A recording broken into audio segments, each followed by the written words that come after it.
Bai Hua Fofa adalah dharma yang mendalam dan diuraikan oleh Master Ru, menggunakan bahasa sehari-hari, menggunakan filosofi kehidupan, dan menggunakan contoh sederhana di kehidupan sehari-hari untuk menjelaskannya. Di dalam Bai Hua Fofa, kita bisa memahami teori dharma yang mendalam dan memunculkan kembali sifat kebudayaan kita semua untuk mengubah nasib kita. Silakan menonton Bai Hua Fofa Master Ru.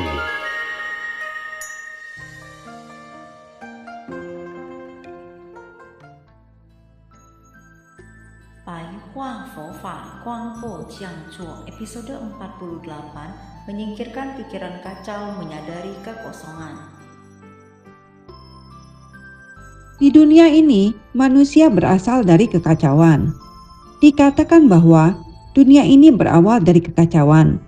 Lalu, itu dibagi menjadi Tai Chi, Yin dan Yang. Segala benda dan hal yang ada di dunia ini pasti memiliki Yin dan Yang. Jika ada hal baik yang terjadi, maka hal buruk pasti akan datang juga. Jangan terlalu bergembira. Saat ada hal buruk yang terjadi, maka pasti ada hal baik yang akan datang juga. Ketika ada matahari, lalu Anda berkata, "Matahari hari ini sungguh cerah. Saya bisa menjemur selimut." Apakah Anda bisa menjemurnya hingga jam 12 malam? Bulan sudah datang. Pria dibagi menjadi yang, dan wanita dibagi menjadi yin. Segala hal yang ada di dunia ini adalah yin dan yang. Semua hal yang cerah termasuk yang, semua hal yang gelap termasuk yin. Apakah bunga ada yin dan yang? Bukankah warna kuning termasuk yang? Bukankah warna yang agak gelap termasuk yin? Praktisi Buddhis harus mengerti ajaran Dharma. Jika Anda adalah orang yang tidak merebut akan segala hal, maka orang lain akan berkata bahwa Anda adalah orang yang menerima didikan dari kebudayaan tradisional Tiongkok. Apakah orang yang suka merebut sesuatu memiliki budi yang luhur? Dia hidup dalam perselisihan setiap hari. Manusia sangatlah menyedihkan, karena semua hal yang didapatkan adalah kepalsuan. Yin dan Yang berevolusi menjadi langit dan bumi. Sesuatu yang ringan menuju ke langit dan sesuatu yang berat menuju ke bumi. Bukankah barang yang ringan akan lebih mudah terbang ke atas? Bukankah balon itu ringan ketika dia semakin terbang ke atas? Saat kalian sudah meninggal dan pergi ke langit, roh kalian akan sangat ringan. Sesuatu yang berat akan menuju ke bawah, kan? Banyak sesuatu yang berat menuju ke bawah. Sesuatu yang ringan akan terbang ke atas. Yin dan Yang melahirkan segala sesuatu. Jika menggunakan pengertian dunia Dharma, itu disebut dengan segala hal diciptakan oleh pikiran. Pikiran Anda bisa menciptakan hal yang baik dan buruk di dunia ini. Jika pikiranmu baik, maka semuanya akan baik. Jika pikiranmu jahat, maka semuanya akan buruk. Praktisi Buddhis pemula mudah menyesatkan dirinya sendiri. Mereka berusaha keras untuk mengalahkan orang lain. Mereka ingin menjadi lebih berpengetahuan, cantik, dan berkecukupan dari orang lain. Apakah kalian memiliki pengetahuan yang baik? Apakah kalian memiliki pencapaian dalam Dharma? Apakah kalian memiliki sikap yang berbudi luhur? Untuk apa Anda membandingkan sesuatu yang ada di alam manusia ini? Meskipun Anda banyak mengenal orang terkenal dan memiliki posisi tinggi, namun perlu diketahui bahwa segala sesuatu bisa muncul dan hilang.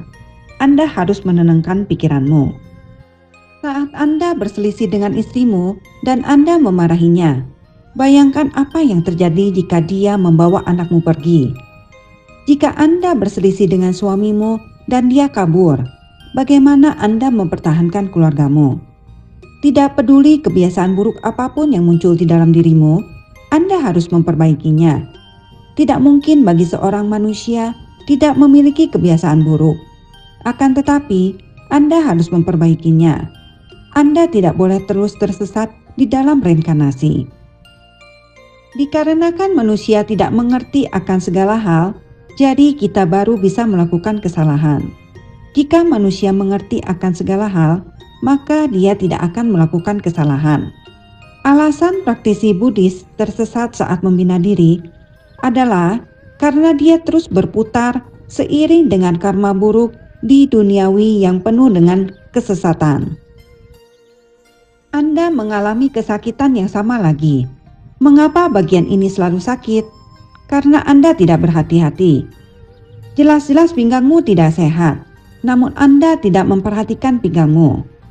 Jelas-jelas sendimu kurang baik, namun Anda tidak menjaga kehangatan. Bukankah Anda sedang mencelakai dirimu sendiri? Praktisi Buddhis harus pandai menggunakan Dharma untuk membina diri kita. Jangan pernah ingin mengalahkan orang lain. Saya ingin lebih baik daripada kamu. Saya ingin mengalahkan semua orang dimanapun saya berada. Anda harus belajar untuk mengalahkan dirimu sendiri terlebih dahulu. Bahkan, kebiasaan burukmu saja masih tidak bisa ditaklukkan. Bagaimana Anda bisa menaklukkan bos dan teman sekantormu? Anda masih saja berusaha untuk berebutan dengan orang lain. Anda saja tidak bisa memperbaiki kekurangan kecilmu. Untuk apa Anda berebutan dengan orang lain? Ini disebut dengan segala hal adalah ketidakkekalan. Segala hal yang ada di dunia ini adalah ketidakkekalan. Segala tindakan, perkataan, dan pikiran adalah ketidakkekalan.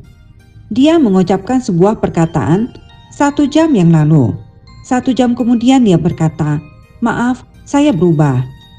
Mengapa bisa ada pengacara? Apakah ada pengacara di zaman dahulu? Adanya pengacara karena perubahan hati manusia sangat signifikan. Bodhisattva berharap kita tahu bahwa segala hal yang ada di dunia ini tidak bisa bertahan selamanya. Bagaimana mungkin manusia memiliki barang yang bisa dipertahankan selamanya? Tidak ada hal yang bisa dipertahankan selamanya di dunia ini. Dikarenakan Sang Buddha sudah melihatnya dengan jelas. Sang Buddha menjadi biksu dan memperlihatkannya pada kita semua. Kedudukan pangeran saja tidak bisa dipertahankan selamanya. Meskipun saya menjadi seorang raja, saya juga tidak bisa mempertahankannya selamanya. Oleh karena itu, beliau menjadi biksu agar kalian bisa melihatnya. Saya tidak memerlukan kemewahan ini. Itulah mengapa kita perlu mempelajari Buddha Sakyamuni. Akhir dari manusia adalah kekosongan. Meskipun Anda sangat kaya, apakah bisa membawa uangmu saat Anda mati nanti? Anda hanya menjaga harta benda itu untuk sementara saja. Setelah Anda mati, uangmu akan diambil oleh orang lain. Meskipun surat rumah tertera namamu, namun ketika Anda mati, nama Anda akan langsung digantikan. Apakah itu milikmu? Kita harus tahu akhir dari ketidakkekalan itu. Pada akhirnya, Anda tidak akan mendapatkan apapun. Dengan demikian, Anda tidak akan meminta sesuatu yang palsu. Wangciu adalah memohon segala sesuatu yang palsu. Jadi, jangan meminta sesuatu yang palsu. Tidak adanya permohonan datang dari tidak adanya mendapatkan. Kalimat ini sangat filosofis. Itu karena Anda tahu bahwa Anda tidak bisa mendapatkan apapun. Jadi, untuk apa Anda memohonnya? Tidak adanya permohonan datang dari tidak adanya mendapatkan. Apakah Anda akan memohon jika Anda tidak mendapatkannya? Jika Anda berkata, "Saya memohon agar awet muda," tapi Anda tidak bisa awet muda untuk selamanya. Lalu, apakah Anda masih ingin memohonnya? Karena Anda tidak akan mendapatkannya, maka Anda tidak perlu memohonnya lagi.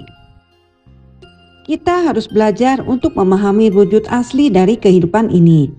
Wujud asli kehidupan ini adalah kita hidup untuk berbuat kebaikan pada orang lain. Kita harus hidup untuk semua makhluk. Kita harus menyelamatkan, membantu, dan menyayangi semua makhluk. Jelas-jelas kita tahu bahwa dunia ini penuh dengan penderitaan, kosong, ketidakkekalan. Manusia sudah menderita sepanjang hidupnya. Pada akhirnya, itu semua akan menjadi sebuah kekosongan. Semuanya tidak bisa dibawa pergi. Apa itu ketidakkekalan? Hal apa yang bisa berlangsung kekal? Apakah kalian bisa menjamin bahwa kesehatan kalian akan selalu baik? Apakah kalian bisa menjamin bahwa kalian bisa menjadi sepasang suami istri? Ada banyak kejadian di mana pasangan pergi meninggalkan kita di masa tua. Ini adalah hal yang wajar.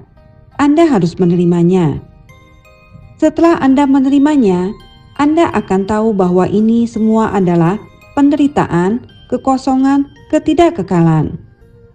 Tidak peduli hal apapun itu, ketika manusia sudah pernah melewatinya, mereka akan bisa menahannya. Mereka bisa mengendalikan diri sendiri. Begitulah perumpamaannya. Sama juga pada orang yang tidak pernah bangkrut. Tiba-tiba dia bangkrut. Menurutmu, seberapa menderitanya dia? Ketika bos tersebut pernah bangkrut, meskipun dia akan bangkrut lagi, dia tidak akan takut. Begitulah perumpamaannya. Saya berharap kalian menyadari penderitaan, kekosongan, ketidakkekalan. Kalian harus mendapatkan kesadaran di dunia ini. Anda tidak akan mendapatkan apapun di dunia ini. Lalu, Anda harus mengimplementasikannya dalam kehidupan sehari-hari. Janganlah sedih ketika bos mengganti jabatanmu, karena mungkin saja beberapa waktu ke depan, bos tersebut akan diganti, dan Anda akan mendapatkan jabatanmu kembali. Meskipun Anda menderita kanker, namun ada kemungkinan bahwa Anda akan bisa sembuh dalam 2 hari. Anda harus mengimplementasikannya dalam kehidupan sehari-hari. Membina diri adalah cara agar Anda memahami kehidupan ini. Tujuan Sefu meminta kalian untuk membina diri adalah mengajarimu untuk menjadi seorang manusia yang baik. Apakah kita seharusnya menjadi orang yang baik? Apakah kita seharusnya memperlakukan orang lain dengan baik? Apakah kita seharusnya lebih tenang saat mendapatkan masalah? Apakah kita seharusnya tidak mudah goyah? Semua ini mengajari kita untuk menjadi manusia yang baik. Pahami cara kehidupan ini. Sebenarnya, akhir dari semua itu adalah agar Anda tersadarkan dan terbebaskan. Orang yang tidak berebutan di lingkungan kerjamu adalah orang yang sangat bebas. Kehidupan adalah sebuah perubahan. Jika Anda ingin orang lain menghormatimu, maka Anda harus menghormati dirimu terlebih dahulu. Jika kebiasaan burukmu tidak diperbaiki, siapa yang ingin menghormatimu? Banyak wanita yang kulitnya lumayan putih dan berdandan dengan sangat cantik. Beberapa jam kemudian, dia mengeluarkan perkataan yang tidak bermoral. Siapa yang bisa menghormatimu? Mereka bisa mengetahuinya dari ekspresi mukanya. Jika pandangan seorang praktisi wanita Buddhis melihat sana-sini, maka orang lain akan menganggapmu adalah wanita yang tidak bermoral. Kehidupan ini adalah membina diri. Membina diri disebut dengan tidak tergoyahkan. Saat Anda mengobrol dengan orang lain, matamu melihat sana-sini. Menjadi manusia yang tulus dan membina diri dengan bersungguh-sungguh. Jika demikian, Anda akan dihormati di lingkungan kerjamu. Para buaya darat tidak akan mendekatimu. Apakah Anda mengira bahwa para buaya darat tidak bisa menilai seseorang?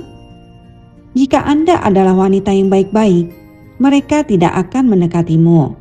Mereka akan mencari wanita yang memiliki sifat onar.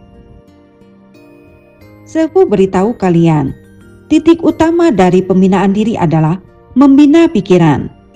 Ketika manusia telah tersadarkan, maka mereka akan berhenti mengejar materi duniawi. Ada satu kalimat di kebudayaan tradisional Tiongkok. Jika Anda terlalu memperhatikan materi, maka Anda akan menjadi orang yang kurang simpati. Jika Anda sangat memperhatikan materi, saya ingin uang dan popularitas. Dia tidak akan memiliki simpati yang mendalam, karena dia akan baik padamu hanya pada saat Anda memiliki popularitas. Ketika Anda tidak memiliki popularitas, dia akan menghindarimu. Kita harus mengejar kekayaan dalam hati kita yang sejati. Apa kekayaan hati kita yang sejati? Itu adalah welas asih, hati nurani, membantu, menyayangi, dan menghormati orang lain. Ini adalah kekayaan dalam hati kalian. Jika Anda melakukan semua ini, maka orang lain akan menghormatimu. Jangan mengira karena Anda galak, maka Anda akan ditakuti oleh orang lain. Sebenarnya, orang lain memarahimu di belakang. Hanya saja Anda tidak mendengarnya, dan Anda mengira orang lain tidak memarahimu. Anda harus membuat orang lain benar-benar menghormatimu. Tidak ada gunanya Anda galak. Meskipun Anda tidak membiarkan orang lain mengomentarimu, orang lain juga akan membicarakanmu di belakang. Membina diri dimulai dari hati kita sendiri. Jika kita mengendalikan hati kita, maka kita tidak akan tersesat. Hal ini tidak boleh dilakukan. Janganlah seorang pria yang sudah lanjut usia melihat gadis cantik. Saat wujud nafsumu itu muncul, orang lain tidak akan menghormatimu. Itu sangat memalukan. Anda harus melepaskan dan melihat dunia ini dengan jelas. Anda sudah tua, tapi masih tidak membina diri dengan baik. Anda masih saja tidak memperbaiki sikapmu. Jika demikian, Anda akan mudah tersesat. Tidak terlekat dan hati yang tenang, ini disebut dengan spontan. Memperlakukan orang lain dengan adil, ini disebut dengan memperlakukan orang lain dengan spontan. Berserah pada jodoh terhadap sesuatu yang datang dan pergi. Bersyukurlah ketika orang lain baik padamu. Janganlah sedih dan berselahlah pada jodoh saat orang lain meninggalkanmu. Janganlah menyia-nyiakan sesuatu, karena semakin Anda tidak menghargainya, dia akan semakin cepat menghilang. Dia juga akan menghilang saat Anda menghargainya. Semua orang akan pergi, hanya caranya saja yang berbeda-beda. Jika Anda meninggalkan semuanya, maka pikiranmu adalah sebuah kesadaran. Pikiranmu harus tersadarkan. Jika Anda tidak tersadarkan, untuk apa pikiran tersebut? Jika Anda tidak mengetahui baik atau buruknya perilaku dia terhadapmu, apakah pikiranmu bisa tersadarkan? Sang Buddha pernah berkata, segala hal diciptakan oleh pikiran. Jika kalian bisa berpikir dengan jernih, maka kalian akan berbahagia. Jika kalian tidak bisa berpikir dengan jernih, maka kalian akan menderita. Hanya dengan pikiran, kita baru bisa membina diri. Pikiran sangatlah penting, dan yang lainnya kita harus memurnikan pikiran kita. Ketika manusia bisa tenang, dia akan bisa memikirkan segalanya dengan tenang. Ketika pikiran manusia kacau, maka pikirannya akan kacau. Saat manusia tenang, mereka perlahan-lahan akan bisa bertemu dengan sifat sejatinya. Terima kasih telah menyaksikan pencerahan Pai Fau Fau Fa Master Lu Jun Hong. Bergembira dalam Dharma bersama dan menyelamatkan makhluk yang berjodoh.